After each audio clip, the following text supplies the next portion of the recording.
YouTube? This is your boy. I'm back again with another reaction video. You know what it is? Today we're reacting to Julius Malema addressing people in Nigeria. It was like a conference.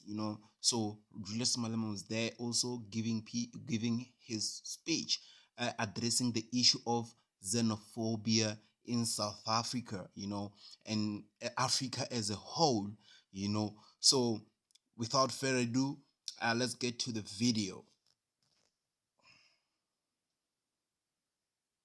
Creating jobs and bringing services. Nigerian businesses, investors, and cultural industries have equally expanded to South Africa. Nigerian music, filmmakers, writers influence South African culture, just as South African universities and industries provide platforms for talent. But this cooperation has been uneven and at times marked by suspicion and the painful experience of xenophobia. Let me be unequivocal here. Xenophobia is a betrayal of African unity. It's true, guys. It's true, guys. Xenophobia is a betrayal of African unity, guys. How can there be a unity? How can we unite as Africans while we are xenophobic towards each other, guys? Okay, guys, let's get to the video. That's what he is saying, and it's true, guys. I support his statement. It's a sickness born of poverty, inequality, and government failure. But its victims are our African brothers and sisters. Nigerians, Zimbabweans, Congolese, and Somalis are not the cause of the South Africa's unemployment crisis. The cause lies in the untransformed economy of South Africa. Do you hear that, guys? Because I often hear people, especially South Africans, saying that foreigners are taking our jobs, so foreigners are making us, increasing the unemployment in South Africa, but honestly speaking, South African economy is drowning, it's not improving since 1994, since ANC took control, without further ado, let's get to the video. Let's continue. Which remains in the hands of white minority and multinational corporations who continue to exploit labor while refusing to industrialize. Attacking fellow Africans diverts anger from the real enemy, and we must educate our people that unity, not division, is the solution to the African crisis. If we want to end one-way migration, where Nigerians are forced to leave home in search of opportunity in South Africa, we must integrate our economies. Young Nigerian engineers should be able to work in Johannesburg, Gaborone, Windhoek, Harare, Cairo, and Accra, not as... It's true, guys. It's true. It's true. Imagine if we have an open border all over Africa, like the whole Africa, we become united, and then we have borderless country, which is one Africa, one president, one military, things. Africa will be the richest country in the world, guys, because Africa is rich with minerals. Africa is rich with agriculture, Africa is rich with almost everything, guys. So we just need to unite, and remove borders and have one Africa. You will see, guys, everything will change. You'll see there will be no need for people to be running away from their own country because of poverty, because of all the country will be the same, guys, same opportunities, so it will be up to you where you want to stay or where you want to locate yourself, or where you want to permanently reside, So without further ado, guys, let's get to the video. Foreigners, but as Africans contributing to Africa. South African entrepreneurs should be able to set up in Lagos without suspicion, but with support, as partner in the shared future. We must harmonize trade policies, align visa regimes, and build continental infrastructure that connects our people. It's We true. actually do not need a visa. We don't need a visa between South Africa and Nigeria. In the same way, we don't need a visa for our people to travel in their own continent. It's true. We are one. We Both are one. South Africa and Nigeria know the pain of colonialism. It's true. Both have faced internal divisions. Both have endured the pressures of global imperialism that seeks to divide and exploit and control us. Both It's true. know that the only We are being divided to be exploited. You know, the moment you are being divided, the power is less because of you are being they are able to manage, and to control you guys because you are being separated from each other. That unity is being destroyed. You get it, guys? So guys, let's get to that's what he is saying. Let's get to the video. path forward is Pan-African solidarity. We must reject the illusion that our salvation will come from Washington, London, Brussels, or Beijing. Our salvation lies here in Lagos and Johannesburg, in Abuja and Pretoria, in the hands of Africans who refuse to be divided. Together, Nigeria and South Africa can lead African continent free trade area, not as a paper agreement, but as a living reality that changes the lives of ordinary people. Together, we can demand fair trade, protect our industries, and invest in education, technology, innovation. Together, we can prove that Africa is not a begging bowl, but a continent of giants. We must prove to the whole world that we are not xenophobic. We love one another. Black people are not loved in Africa and are not loved outside Africa. We have a duty to love ourselves and show the whole world on how it must treat us. This guy is telling the truth, guys. He's telling the truth. It's our duty to love ourselves, as black people. You get it, guys? It's our duty to love ourselves as black people.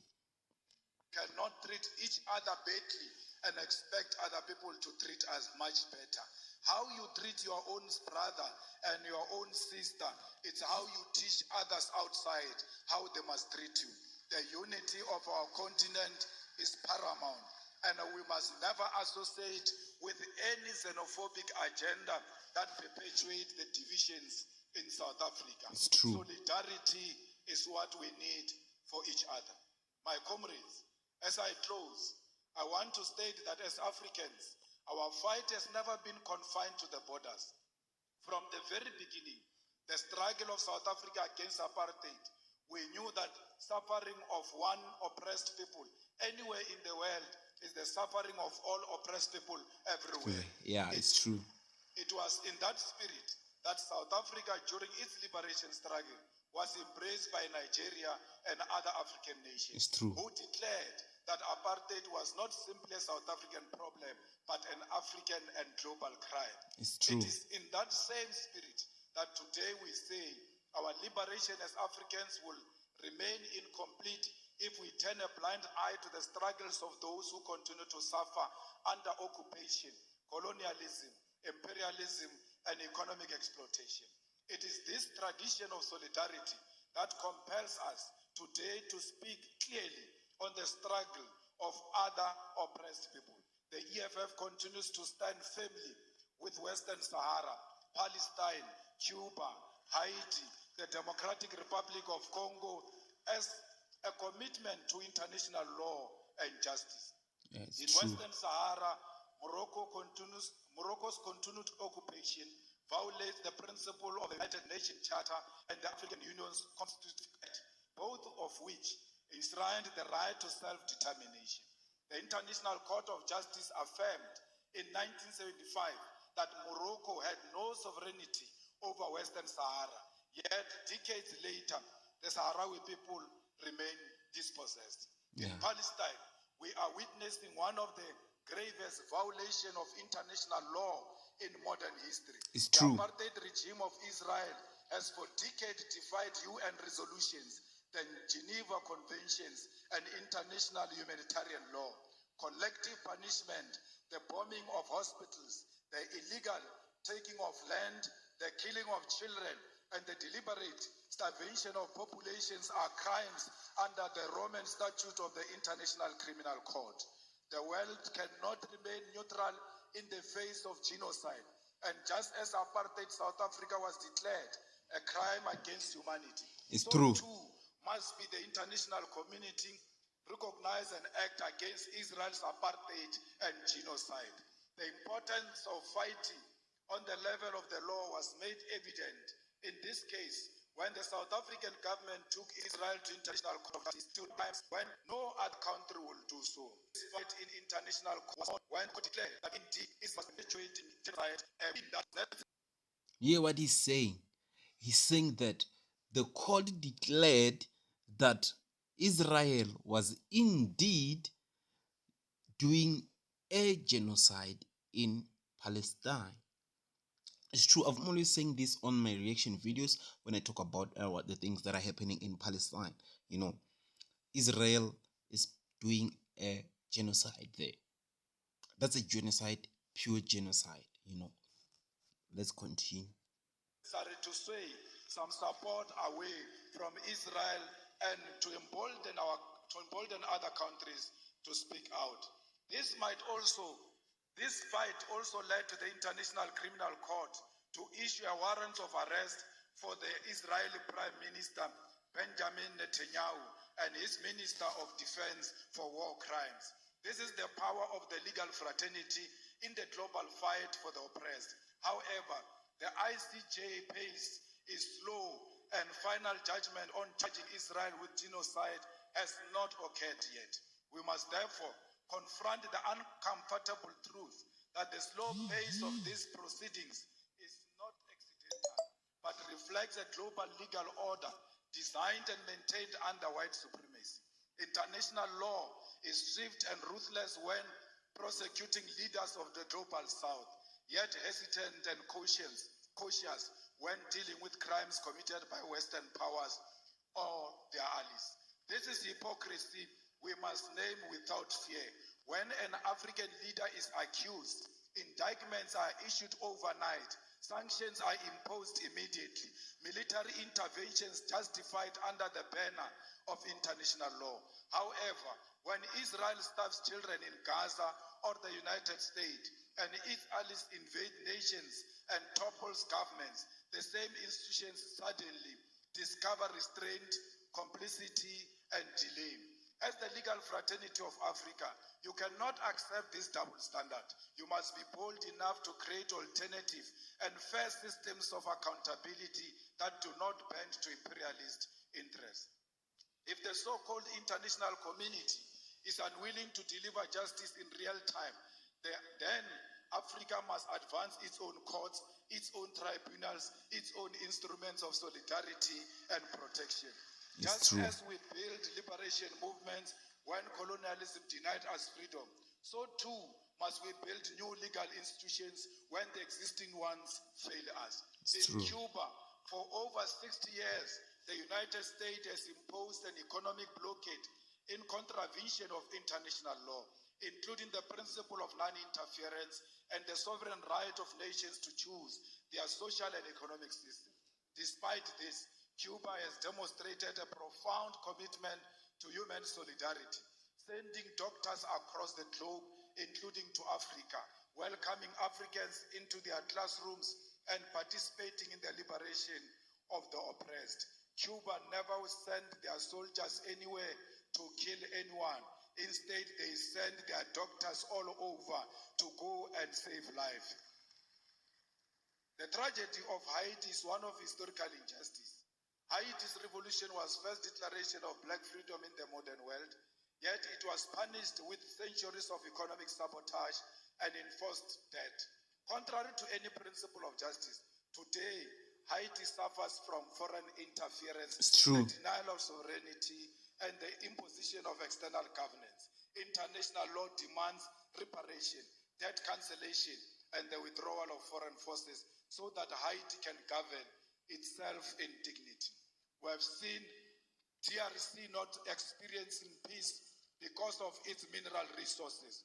We must stand with DRC and demand that there must be permanent peace in DRC and everywhere else in Africa. Because DRC without peace, it will never experience economic growth. We are because DRC it is. We are the people of Southern Sudan. We must make sure that no single corner of Africa there are guns where Africans are killing each other. Africans must always be together against the enemy forces who want to exploit our country.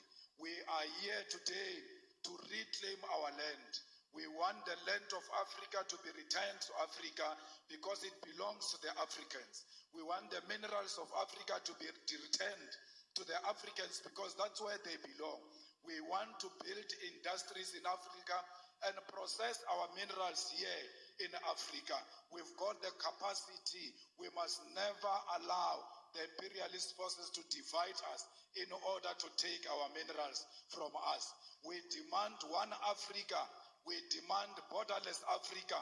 We demand Africa with one president, with one currency, with one military command, with one parliament, because we know the currency of Africa will be much more stronger against the American currency. We don't care what Trump thinks of us. He will never choose a policy position for Africans. We It's are true, not Vele. subject of Trump. We must refuse to be subject. He cannot choose the policy that favors Africans because he's not an African. So that's an obvious thing. So he's telling the truth.